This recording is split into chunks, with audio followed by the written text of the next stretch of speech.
Hey guys, Shenanigans here. Bit of a different video today. Usually I stick with my piano covers and streams, but I've wanted to make this video for a while, and I never really took the time and energy to research the facts and sit down and record it and everything. But today I decided to try my hand at it to see how it would turn out. And yeah, the title should tell you everything you need to know, so let's jump right in. So the very first fact we're going to talk about is this little oddity I noticed in the Undertale OST. So we have it all right here, all 101 tracks, and what's important to note for this oddity, this fact, is that the Undertale OST is arranged chronologically. It's in chronological order, and what that means is that the tracks are listed in the order that they play in-game, in the order that the player would hear them in the game. So, Once Upon a Time is the first track listed in the OST because it's the first track that you'd hear when you open up the game. And then after you go through the intro sequence and listen to Once Upon a Time, you'd hear Start Menu, when you're, putting in the character's name. Then after that, you'd hear Flowey's theme, and you'd hear Toriel's theme, and you go all the way to the end, and you listen to Megalovania, because if you're going pacifist genocide, that would be the last track you'd hear in the game. So every single track in the OST, with a couple exceptions, follows this chronological rule. They're listed in the order that you hear them in game, and there are some exceptions to this, like the UA tracks, like UA So Temperate, UA So Holiday, and UA So Heats. Those don't actually appear in game, they're only in the joystick config menu, so Toby Fox just kind of threw them in wherever they were appropriate, like, put the Heats one right after the first Hotland track, that's just a little Easter egg, I guess, but that's not what I'm going to be talking about with the fact. Oh, hi. And there's also Stronger Monsters, which plays in the hard mode and not the main game, so I suppose Toby just threw it around the halfway point, because you need to put it in somewhere, right? But with the exceptions of those quote-unquote bonus tracks, every single track in the game follows this chronological order, except for one, and that one exception is Bird That Carries You Over a Disproportionately Small Gap. This track plays in the main game. It's very possible to hear this in the main game, but it's not in chronological order, and I'll prove that real quick with this playthrough of Waterfall without commentary. By the way, just heads up, huge thanks to people who upload no commentary runs of Genocide. Huge thanks to people who upload no commentary runs of Undertale. It makes getting footage so much easier. So if we take a look at Bird That Carries You Over a Disproportionately Small Gap, we can see that it's track number 35, and it's located after Memory and before Dummy. So if we take a look at this real quick, this is part 5. I couldn't find a video where it listed both the things I want to show in the same video, which kind of sucks, but this is Dummy. This is where you fight Dummy in the game. So you find the Mad Dummy in the waterfall, and you listen to track number 36, Dummy, right? So if this track order is to be believed, that means that Bird That Carries You Over a Disproportionately Small Gap should come before Dummy. You should hear it in-game before you listen to Dummy. But that's actually not the case. So when you defeat Dummy, you walk up to this little quiet area, as it's called, and hold on a second. And so this is the next part of the playthrough. You go over here, and this is where you listen to Bird That Carries You Over a Disproportionately Small Gap. We'll just listen to it for a few seconds. I'm sure you guys know how it goes. So that's a bit strange. Why is Bird That Carries You Over a Disproportionately Small Gap before Dummy if you hear it after Dummy in-game? And an argument that's often brought up when I mention this fact is, well, maybe Toby, because you see, the first time you see the Bird That Carries You Over a Disproportionately Small Gap is around right here, I think. Yeah, okay. So you first see the duck. I'm just going to call it the duck for convenience. You first see the duck this early on in the playthrough, so this comes before Dummy. You don't hear the track play, but you do see the duck before you hear the track Dummy. So that's the argument people bring up. But if that were the case, then it wouldn't make sense. If that's how Toby Fox is counting it, then it wouldn't make sense. It still wouldn't make sense because memory plays after you see the duck. So if no matter how you spin it, I suppose is the way to say it. No matter how you spin it, it just doesn't make sense for bird that carries you over a disproportionately small gap to be located where it is. If you're counting, if you're ordering the track based on when you see the bird, it should be before memory, right here.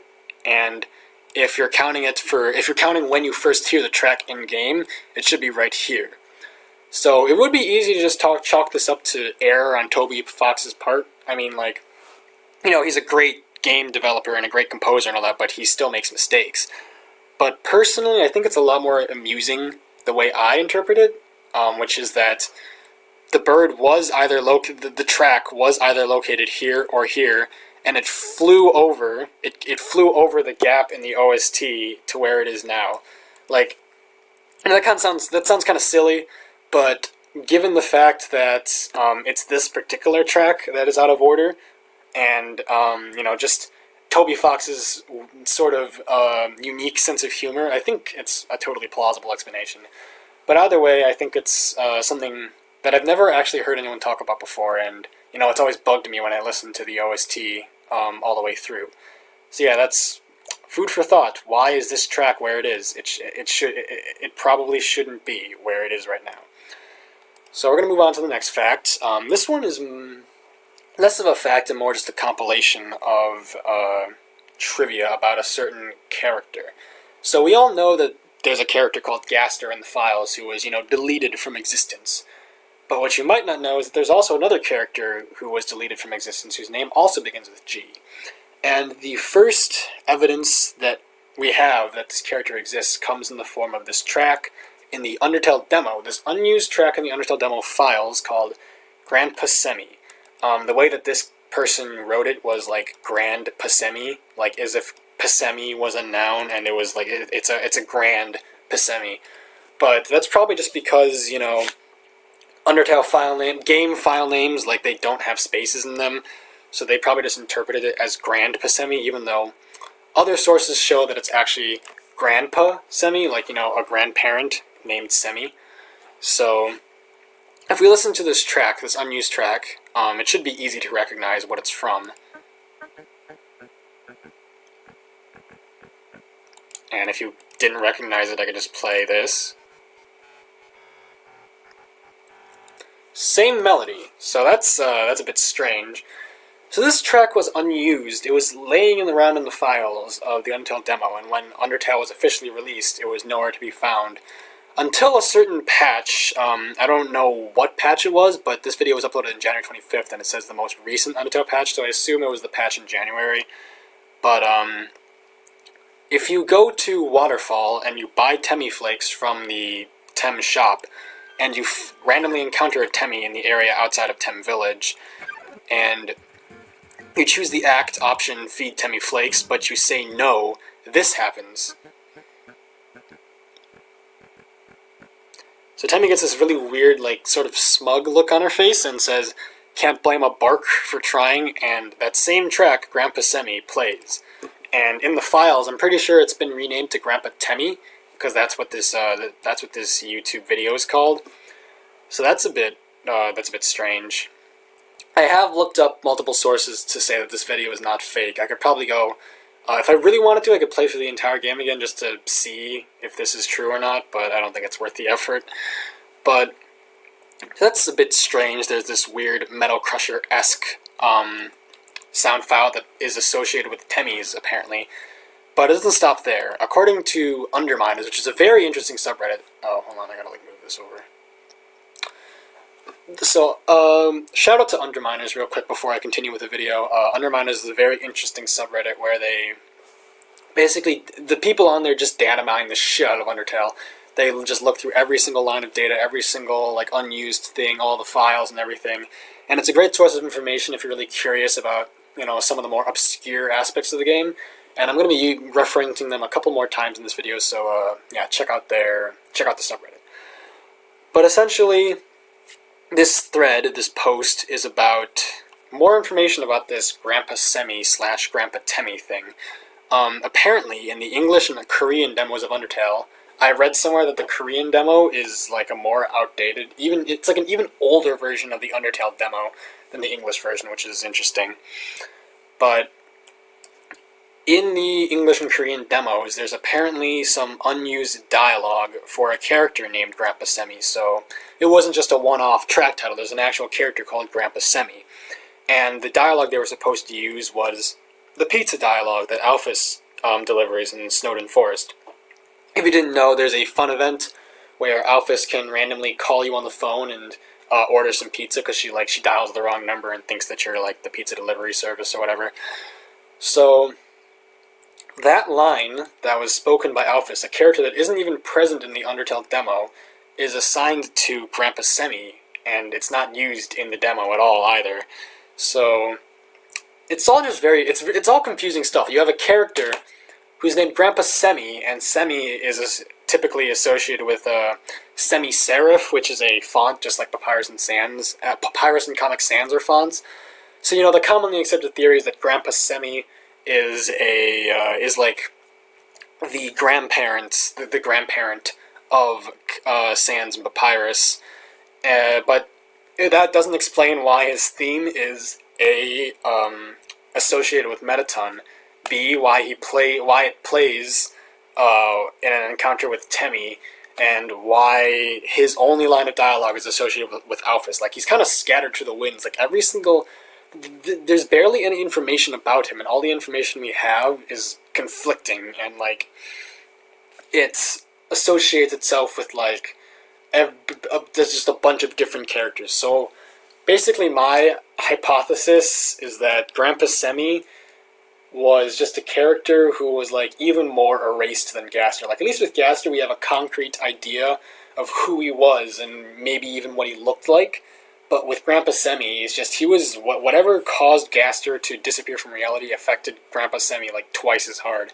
So we don't even have any information about him. We just have these little snippets that aren't even related to him himself. Gaster has his own theme, he has his own sprite, he has his own room. Grandpa Semi just has recycled stuff from other characters. So kind of scary if you think about it. He's lost his entire identity.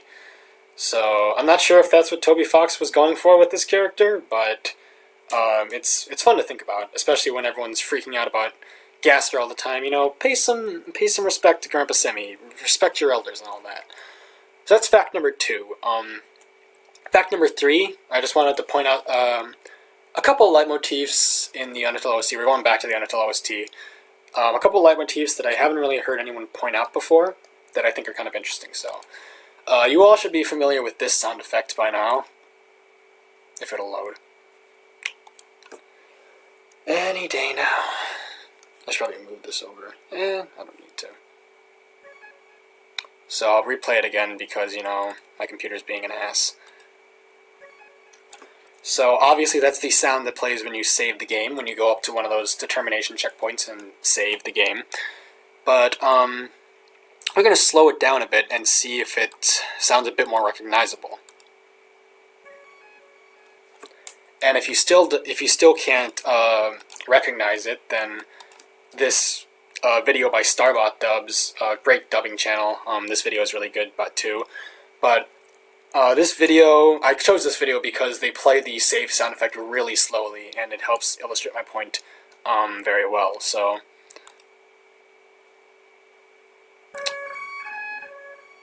and I'll play it one more time just in case you need to hear it again. That should sound familiar, and if you still can't figure it out, then I'll just play the original leitmotif.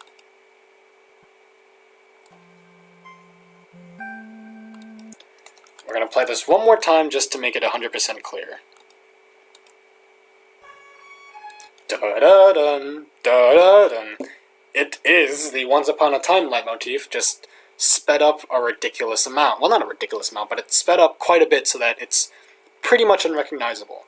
So I just think that's really interesting. I haven't heard anyone say anything about that before, but it's a nice little touch.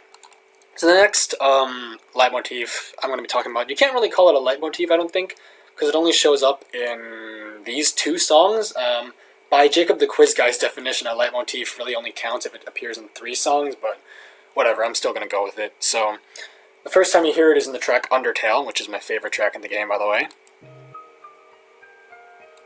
So this is that little transition between parts.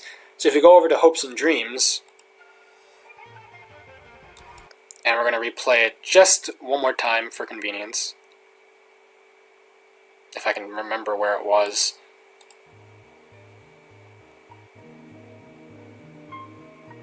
So right here.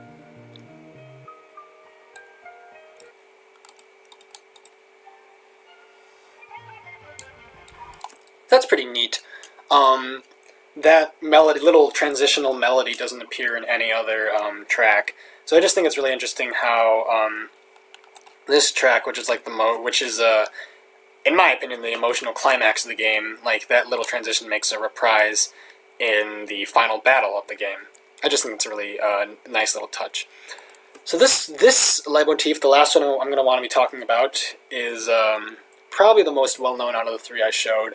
I don't think this is as much of a secret as the rest, but I still think it's kind of interesting. So the first time we hear the leitmotif is in Dating Tense. So we're going to play it right here.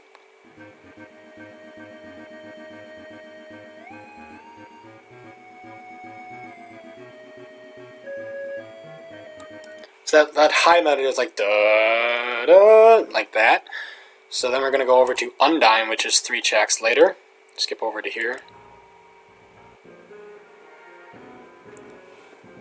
So right now,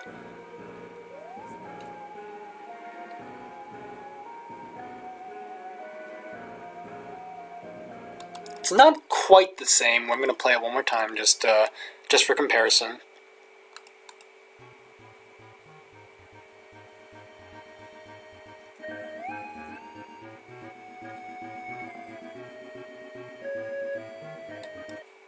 And then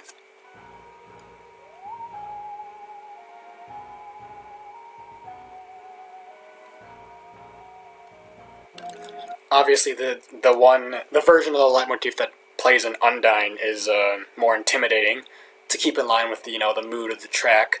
But I still think it is definitely the same melody. And the very last time we hear the leitmotif, well, technically we don't hear the leitmotif again, because this is the unused version of Spear of Justice. This is a scrapped version that Toby Fox threw out in favor of the version we have today. So we're gonna play it right now.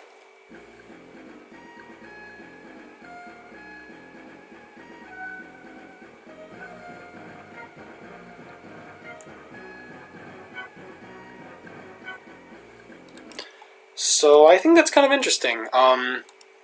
There's just this unused leitmotif that it seemed like it kind of got scrapped. Because, obviously the leitmotif we associated most strongly with Undine is the Spear of Justice leitmotif, which is like the dun dun dun dun dun dun dun dun dun dun dun leitmotif.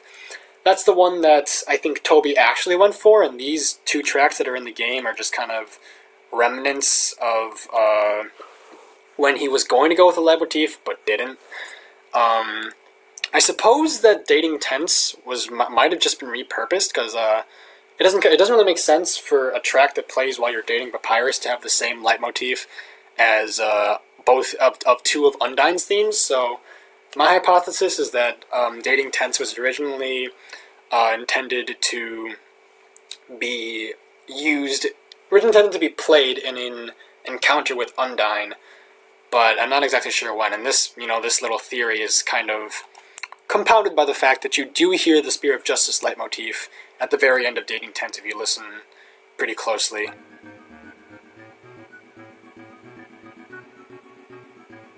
So that little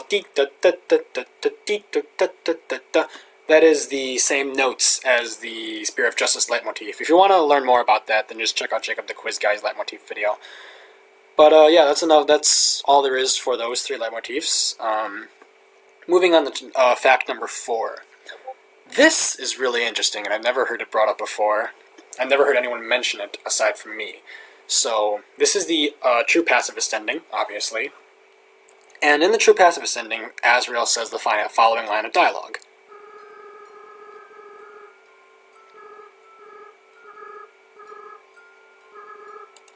So he lists off the main characters. He lists off Papyrus, he lists off Sans, Undyne, Alphys, Toriel.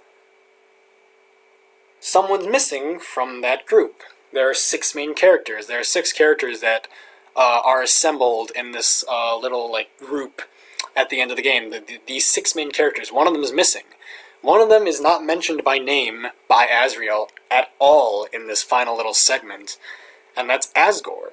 And I just find that kind of strange. Like, why would Asriel never mention his biological father by name when he's talking about, the monsters that are important to him and all that, and the monsters that care about Frisk? Like, he lists characters like Papyrus and Sans, who he's never met before, but he never says Asgore's name. And, the feeling might be mutual, because here's another clip in the same vein from the Asgore pacifist fight. So in this fight, when you defeat him, Asgore says this.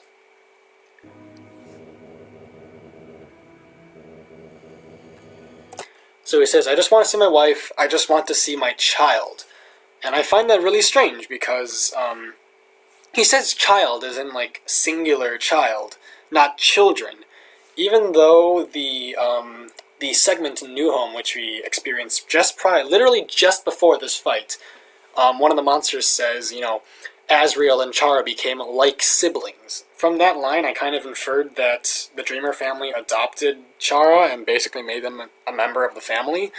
So I just find it kind of strange how Asgore says singular child instead of children, isn't 2 children. I get the impression that he might not have liked Chara that much because they were a human, and just didn't really see them as his child. I think that we don't really get many glimpses into how the Dreemurr family actually functioned back when all the members were alive. But I think it's interesting that the little glimpses we do see kind of imply that it wasn't the happiest family ever. And one little last thing to go along with this. I'm viewing a video with the colored sprite mod just because I couldn't find any other video that bothered to check Toriel and talk to her in the genocide run. But so this part of the fact, quote unquote, is kind of veering into theory territory.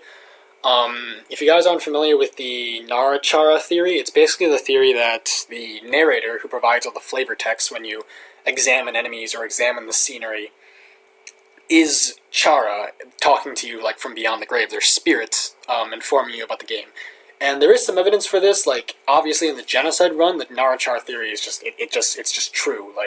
The red lines of dialogue where it says where are the knives, and when you check Papyrus and it says forgettable, and when you check the mirror in New Home it says it's me, Chara, that's when the Narachara theory basically becomes canon. But in situations like these, it's kind of murky, so we're gonna play the battle real quick. So if you choose to talk to Toriel, the flavor text says not worth talking to. That's obviously different from the original game, and we'd have to assume that it's Chara talking, because who else would be saying this? But so that that's in line with the characterization of Chara in the genocide run. They're a psychopath. They think that Papyrus is forgettable. They laugh at the fact that the royal guards are about to die. They're just a twisted little kid.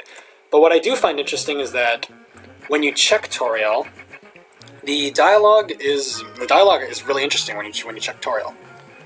If we're keeping in line with the Narachara theory, it says, "knows best for you."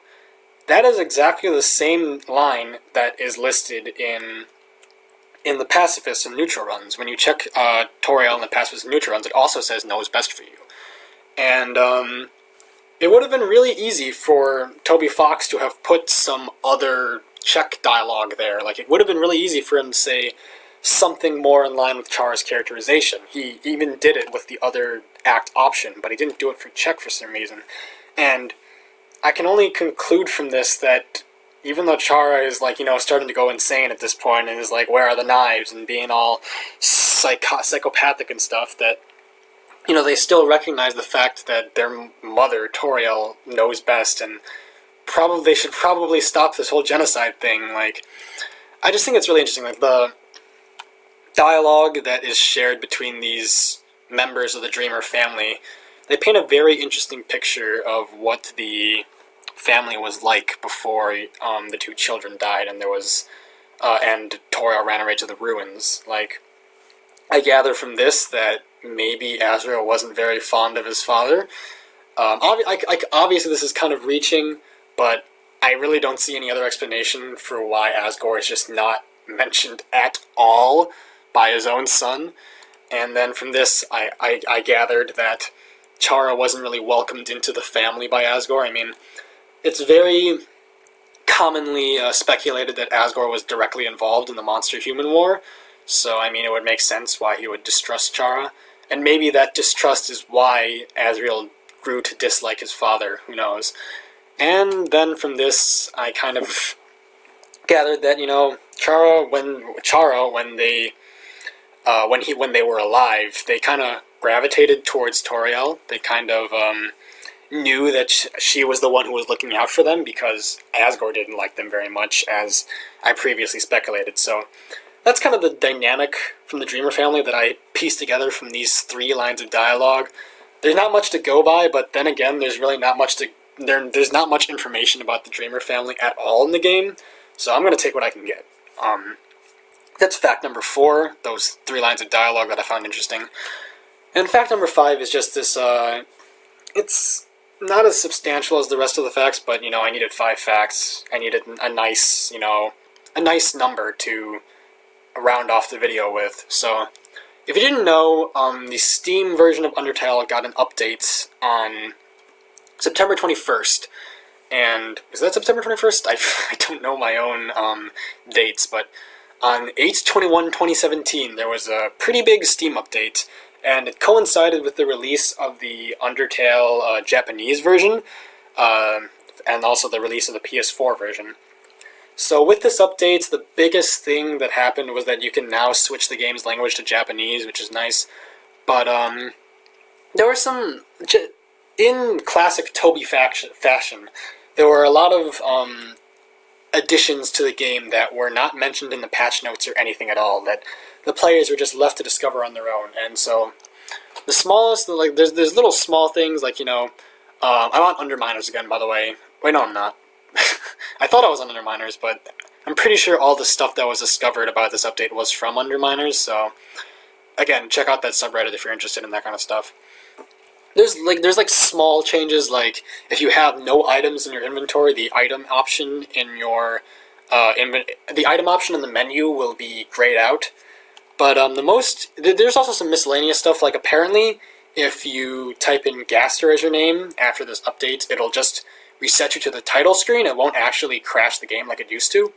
So maybe that means that Gaster is like, oh, he's approaching, he's growing stronger, or it could just be that, like, they wanted to keep it consistent with the PS4 version where they can't really, you know, crash the entire PS4. Who knows? But the part of the update that I found the most interesting was that there's actually some new dialogue in the Sans fight. Well, there's new flavor text. I'm not going to call it dialogue. There's new flavor text in the Sans fight. So, this Sans movements grow a little warier. Sans movement seems slower. That that flavor text shows up in the latter half of the battle when, like, after he attempts to spare you and you attack him anyway. This is where these flavor texts appear. And then this is the most interesting flavor text for me, new flavor text. Felt like a turning point, and that line of dialogue shows up after this, this bone on the menu appears. That's a couple turns into the second phase of the battle. So after that bone shows up, the phrase "felt like a turning point" will be the flavor text all the way up to the very end, where it says, like, Sans is planning something special, whatever, when he talks about his special attack. So I don't know what this means. Felt like a turning point. I guess it's just like, saying that, like, the battle is getting intense. Like, he's attacking you on the screen and everything. Like, he's going all out. I guess that's what they mean. I mean, I don't know why Toby felt the need to update the game and put this specific line of dialogue in. I have heard that this was supposed to be in the game anyway, but there was a bug, which meant that it just didn't show up for some reason, so he didn't really, so maybe Toby didn't actually put the lines in, he just fixed a bug, and that was the result of fixing the bug. But it's interesting. I don't really know what to make of it. Really, all I think about is like AP US history, where it's like, determine whether this was a turning point in history, like, I don't know. But yeah, those are the 5 facts. Hopefully you learned something new today. As I said, these facts, I haven't heard anyone talk about them before, so, with luck, I'll have been the first to mention a lot of these things. I've done, like, Google searches of these 5 facts before, and I never really found anything, so just let me know in the comments if you learned anything new today, and also feel free to just share facts that are unknown and, like, obscure, because, you know, I always want to learn more about this game. There's a lot to talk about with this game, and, yeah. So I think that about does it for this video. It probably could have been better, but I really just wanted to sit down and make it. I have essays and stuff to do, and this was just a nice little reprieve from doing so. I'll probably get to doing that right now after I upload this video, so yeah. Thanks for watching, and see you next time.